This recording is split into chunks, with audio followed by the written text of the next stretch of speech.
السلام عليكم متتابعين قناة لمسة الذكاء، كنتمنى تكونوا لاباس عليكم وفي صحة جيدة ان شاء الله. اليوم فيديو جديد غادي نحضر فيه معكم وصفة ديال التورتيه. بالنسبة للمقادير اللي غادي نحتاجو، عندنا 3 الحبات ديال البطاطا، وغادي ناخذ واحد الكاسترونه غادي نديرو فيها الماء. بالنسبة للبطاطا غادي نقطعوها على شكل مكعبات بهذه الطريقة هذه.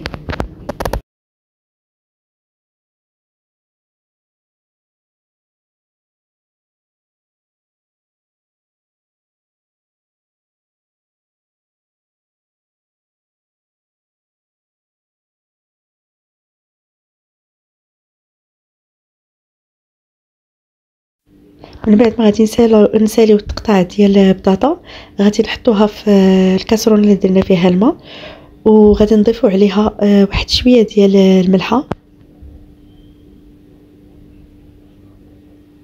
صافي. ومن بعد غادي نردوها فوق البوطه باش نخليوها تسلق لينا. من بعد غادي ناخذ واحد الحبه ديال البصله، غادي نشلضوها في المقله. وبالنسبه لهاد الوصفه ضروري خاص المقله اللي غادي نخدمو بها تكون ما كتلصقش. صافي غادي نشلضوا البصله ديالنا.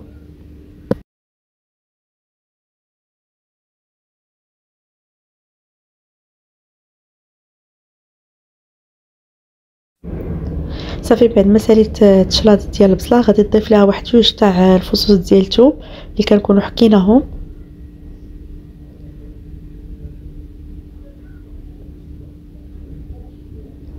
وغادي نضيفو كذلك واحد جوج معالق كبار ديال الزبده. بالنسبه للزبده اي نوعيه كانت متوفره عندكم. صافي وغادي بالنسبه للتوابل غادي نضيفو واحد شويه ديال الملحه، حيت الملحه ديجا درناها في بطاطا ملي بغينا نسلقوها، يعني ما نكثروش منها. وغادي نضيفو واحد شويه ديال الابزار.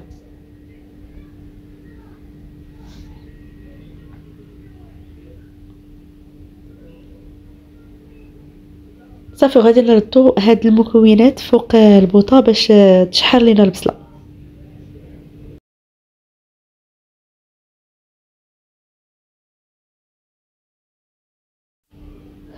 وهنايا من بعد ما تسلقات لينا البطاطا غادي نديروها في شي صفايه هكا باش نسقطروها من الماء. وبالنسبه للبصله فضفت على دوك جوج معالق كبار ديال الزبده، ضفت عليهم واحد شويه ديال الزيت العاديه. كنستمروا في التحريك حتى كتشحر لنا البصله مزيان. صافي هنايا غادي ناخذوا البول اللي غادي نديروا فيه المكونات. اول حاجه غادي نديرها هي البصله اللي شحرنا،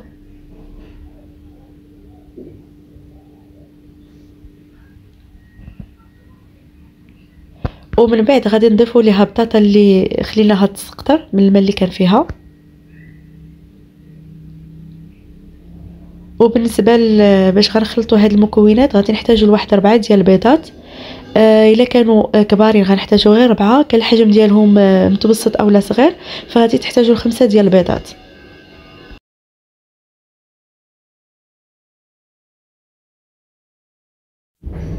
وغادي نضيف واحد شويه تاع القزبر ومعدنوس مقطعين.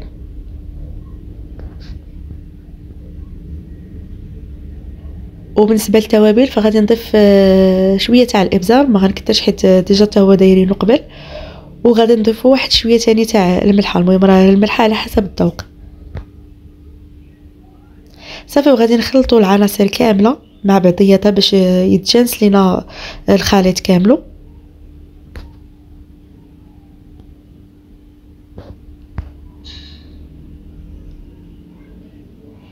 وغادي ناخذوا هذيك المقله اللي ديجا ما كتلصقش، انا غير ضفت هذه الاضافه ديال شويه تاع الزبده غير درتو فالا ما كانش كتلصق راه ما تحتاجيش انك ديريه.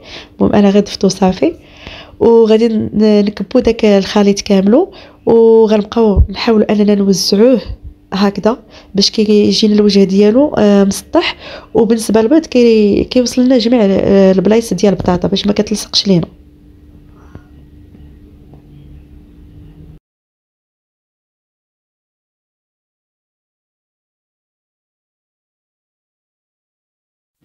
صافي هنايا بعد ما تحمر ليا داك الوجه ما كنتش كنصور سحابيش، انا صورت اللقطه ديال باش قلبتها، غنقلبها على الوجه الاخر باش كيتحمر لينا حتى هو بحال هذا الشكل هكذا، كياخذ لينا هذا اللوين هذا.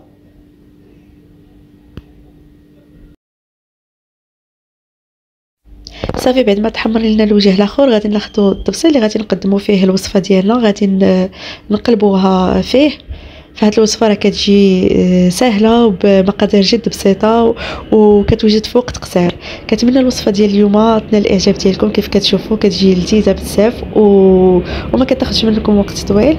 ما تنساوش الاشتراك ديالكم في القناه وتفعيل زر الجرس باش يوصلكم اي جديد. السلام عليكم. وصفه جديده ان شاء الله. بالنسبه لهاد الطورتيه هذه فانا قطعتها على هذا الشكل هذا، كيف كنقطعوا البيتزا، فهي كتجي زوينه بزاف. كنتمنى تجربوها كفكره عشاء. بعض المرات كنبغيو هكا شي حاجه اللي نوجدوها في وقت قصير وفي نفس الوقت كتشبعنا. كنتمنى تجربوا هاد الوصفه. بسلام عليكم مع وصفه جديده ان شاء الله او اقتراحات ديالكم.